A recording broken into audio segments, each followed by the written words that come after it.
Shalom jemaat Tuhan, kita jumpa lagi dalam renungan edisi Kamis 25 Februari 2021. Nah, hari ini kita akan bersama-sama melanjutkan pembahasan tentang buku Allah yang Baik dan Indah dari James Bryan Smith.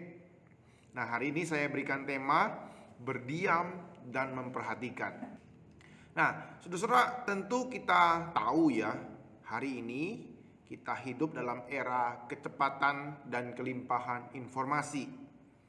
Jadi kita bisa dapat informasi itu cepat sekali dan sangat melimpah. Kita kebanjiran informasi ini. Dan dampak dari cepatnya perkembangan teknologi dan informasi ini membuat hidup manusia itu dituntut semakin cepat, semakin efektif, semakin efisien. Nah, seseorang itu akan dihargai jika ia produktif bekerja, seorang yang gesit, pintar, efektif, dan terampil. Makin menghasilkan, ia makin berharga. Nah, saudara, seorang ekonom dan penulis di Amerika, Jeremy Rifkin, dia mengatakan demikian. Kita adalah bangsa yang cinta dengan ketergesa-gesaan. Kita naik mobil ngebut, makan juga cepat, jatuh cinta juga cepat.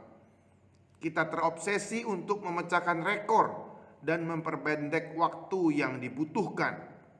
Kita menghabiskan dan melewatkan pengalaman dan hidup kita begitu saja dan mendangkalkan pikiran kita.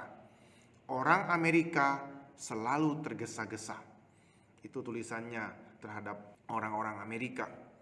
Nah, saudara, ketergesa-gesaan, kesibukan, dan ketidakfokusan sudah menyebar dan merasuki kehidupan masyarakat modern. Nah, saat ini kita juga terpengaruh oleh budaya ini. Secara tidak sadar, kita meminta segala sesuatu yang cepat, efektif, dan efisien. Kita sudah merasakannya dalam gadget-gadget yang kita miliki. Itu cepat, efektif, efisien, murah lagi. Gitu. Nah, contohnya ada dalam kasus beberapa orang, anak-anak yang saya lihat itu mau belajar sesuatu, tapi mau cepat bisa. Kalau tidak bisa, mereka langsung menyerah. Mereka nggak mau belajar lagi, seperti itu. Contoh lain, ya, Anda lebih suka nasi Padang atau restoran Tionghoa? Anak muda pasti bilang, ya, restoran Padang, cepat, enak, murah. Nah, kalau restoran Tionghoa lama, mahal lagi. Memang enak, seperti itu. Nah, karena pengaruh konsep ini, ketergesa-gesaan, di Amerika banyak sekali restoran cepat saji. Dan di dalam restoran itu dicatat rata-rata penyajian 45 detik. Jadi mereka mengejar kecepatan untuk menyajikan makanan. Inilah contoh-contoh sederhana tentang pengaruh ketergesa-gesaan dalam budaya kita. Namun Bapak Ibu Saudara, sungguh ironis sekali ketika semuanya serba cepat, serba efisien dan efektif secara teknologi, namun manusianya tetap punya masalah dengan waktu. Masih ada yang telat, masih ada yang tidak tepati janji, masih ada yang mundur jadwal dari batas waktunya. Ironis sekali, bukan? Smith menyimpulkan demikian, saudara, tentang hal ini.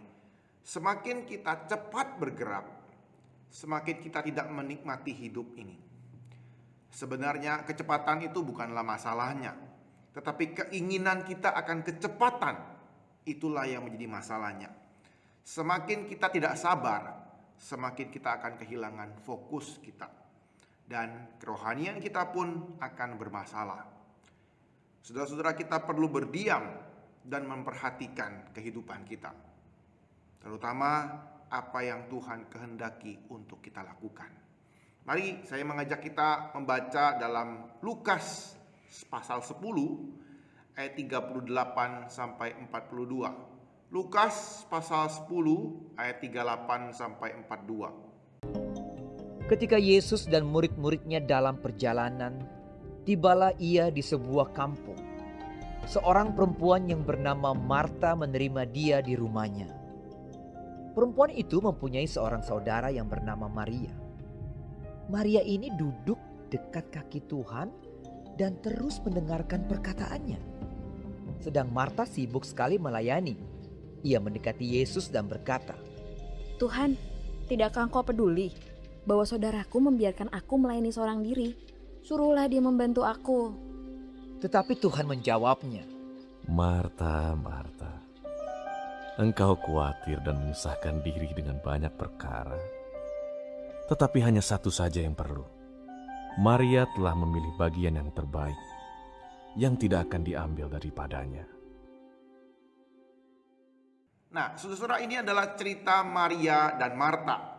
Mungkin Anda sudah sering kali mendengar cerita ini. Nah, mereka adalah sahabat Tuhan Yesus. Mereka tinggal di Betania dengan saudara mereka, Lazarus. Nah, ceritanya bermula demikian. Ketika Yesus datang ke rumah mereka, Marta itu panik. Ia harus mempersiapkan makanan dalam waktu singkat menyambut tamu-tamu yang sudah datang ke rumah dia. Ia mau mereka dilayani dengan baik. Namun, saudarinya Maria malah memilih untuk tidak ikut mempersiapkan hidangan. Maria duduk di bawah kaki Yesus dan mendengarkan pengajarannya. Ketika melihat hal ini, Marta meminta Yesus menegur saudarinya itu. Tuhan, aku ini melayani seorang diri loh. Engkau gak peduli kah? Suruhlah dia. Maria itu ikut membantu aku.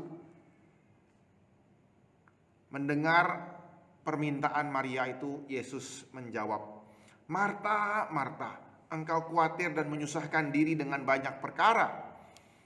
Dan dari perkataan Tuhan Yesus ini, kita bisa mengerti teguran yang Yesus berikan ke Marta adalah teguran yang lemah lembut. Nama Marta dipanggil 2 kali. Marta, Marta. Ia berbelas kasihan kepada Marta. Yesus mengatakan kepada Marta bahwa Maria memilih hal yang terbaik. Memang maksudnya Marta itu baik. Ia mau melayani para tamunya dengan baik. Namun Yesus menjelaskan bahwa prioritas utama saat itu adalah dirinya. Dan inilah yang dipilih oleh Maria. Mendengarkan Yesus itu adalah hal yang terutama dan terbaik dari apa yang Marta lakukan. Baik, tapi yang terbaik adalah yang Maria lakukan. Yesus menjamin dan membela tindakan Maria. Maria melihat Yesus sedang berada di rumahnya. Itu berarti bersama-sama dengan Yesus adalah hal yang terpenting untuk dilakukan saat itu. Itu ada di dalam ayat 42. Nah, saudara, itulah kisah Maria dan Marta. Saudara, dunia ini akan selalu membuat kita sibuk, tergesa-gesa, dan tidak fokus. Sibuk dengan segala hal yang ditawarkan oleh dunia, sehingga kita menyimpang dari kehendak Tuhan Yesus. Saudara, lewat cerita ini kita perlu mengevaluasi keadaan diri kita dan melihat sesuatu yang penting untuk dilakukan menurut firman Tuhan dan kehendak yang Tuhan inginkan untuk kita kerjakan. Saudara, banyak sekali dari antara kita yang mencoba untuk melayani Tuhan tanpa mendengarkannya lebih dahulu. Saudara, memang ada waktunya kita untuk melayani. Tapi yang perlu dan yang pasti harus kita lakukan terlebih dahulu adalah mendengarkan firman Tuhan. Mendengarkan apa yang Yesus mau kita lakukan. Terkadang ketergesa-gesaan kita ataupun kesibukan kita itu dimotivasi oleh rasa takut. Kita takut salah, kita takut tidak mampu, kita takut gagal, kita takut dikata-katai oleh orang lain. Komentar-komentar orang lain itu menghantui kita dan akhirnya kita tidak bahagia. Jangan-jangan saudara, kita melakukan pelayanan kita, kesibukan kita, dan kita gesa-gesa melakukan segala sesuatu itu hanya untuk memenuhi dan melayani diri sendiri, supaya kita terlihat eksis dan dipandang orang. Saudara, mungkin saat ini Anda berpikir di tengah-tengah pandemi ini, Anda berkata demikian, boro-boro pelayanan contoh. Di tengah-tengah pandemi ini kita mah gak sibuk pelayanan lagi kok. Kita gak seperti Marta kok. Ya, memang saudara, di tengah-tengah pandemi ini kita terbatas melayani Tuhan. ikut pelayanan di gereja. Kita tidak bisa sesibuk dulu lagi. Namun, saya perlu menanyakan kepada kita semua, apakah itu membuat kita otomatis menjadi seperti Maria? Sudahkah kita mengambil waktu yang baik ini untuk mendengarkan pengajarannya, duduk diam di bawah kaki Tuhan Yesus, mencari kehendaknya dan panggilannya dalam kehidupan kita untuk melakukan pelayanan yang sesuai dengan kehendak Tuhan.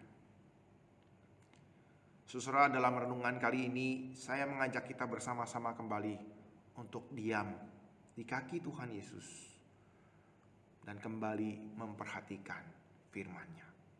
Berdiam dan memperhatikan. Saudara, banyak sekali khotbah-khotbah dan renungan-renungan yang diberikan oleh banyak gereja, banyak yayasan Kristen untuk menolong orang-orang saat ini dalam keadaan pandemi ini gak bisa bertemu. Banyak konten-konten rohani yang diberikan. Saudara, kita bisa mendengarkannya dan merenungkan firman Tuhan yang diberikan, supaya kita mengerti kehendaknya, supaya kita tahu apa yang harus kita kerjakan dalam pelayanan kita, dalam kehidupan kita di tengah-tengah dunia ini. Kiranya Tuhan boleh menolong kita dan memberkati kita dengan kebenaran firman Tuhan hari ini. Tuhan Yesus memberkati. Mari kita berdoa. Tuhan, kami bersyukur buat kebenaran firman-Mu pada hari ini.